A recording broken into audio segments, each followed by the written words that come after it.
when I started to live. Before I started to live.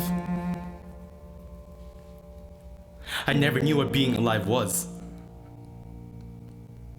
I was blinded by the media that created the criteria of the imagery that seemed to be my reality. It never occurred to me that the world's version of happiness was a dead end. Never occurred to me that before I actually lived, all I needed was my heart to mend. From Genesis, the father of all beings breathed life into everything we see in this world. From the birds in the sky to the daisies that bloomed, to the people we loved, to the things that walked, skipped, breathed, flew, everything was blurred. This was before I knew what it meant to live, to be alive.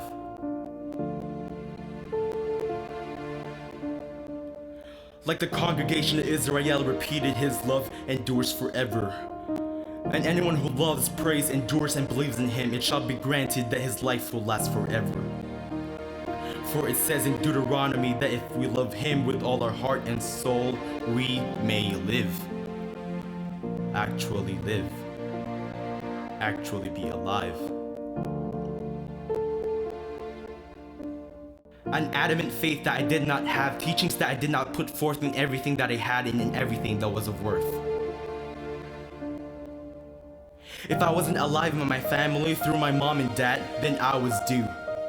But I also had my twin brother who received the same breath of life as me from God in my mother's womb. My mother chose life and was surprised when the big man upstairs brought her to. For she married early, but it was in his plan, written in her story, the same for me and you. In whatever way his pen writes, curves, and draws, we need to believe.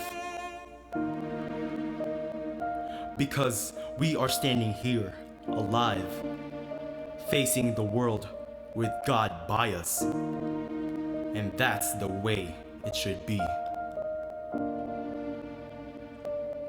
When I actually live to be alive. Then I worship the King of Kings, the Lord of Lords, the Creator, the floodgate of heaven. This is a necessity of living both physically and spiritually like the greens in the Garden of Eden. Through shouting spontaneous praises as my hand raises to speaking in tongues as the Spirit of God fills our lungs, we are alive. But let us not mistake that with one worship our life is simply fixed. It is a continuous process, so don't let the clock run out of ticks. Like the sun rising to the sun setting, our Father God lends us this life. So let us become one with him and not lose our bravery. For it says in Chronicles, be strong and do not lose courage, for there is a reward for your work in all honesty. We wake up every day to a sun that seeps its light into our skin, inebriating the image of God and radiating his love to every speck and to every space in this earth. For what it's worth.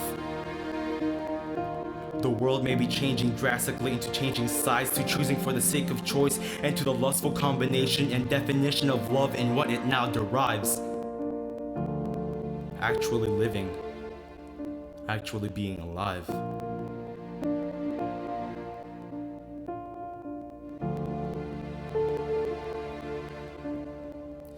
It's not in the riches, in the quick fixes, in the subliminal shiny Benzes, in the continuing lust for power fueled by Lucifer's blazed hands that we trade free will for his plans, and now we're rented.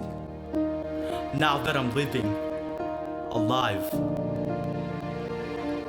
the light outshines the darkest depths of the ocean to the ingrained minds of the ignorant that is more than likely to be engulfed by the King himself.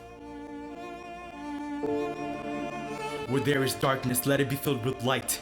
Where there is doubt, let faith overshine it so bright. Where there is anger, let it be filled with patience. Where there are decisions, remind us rightfully with our conscience.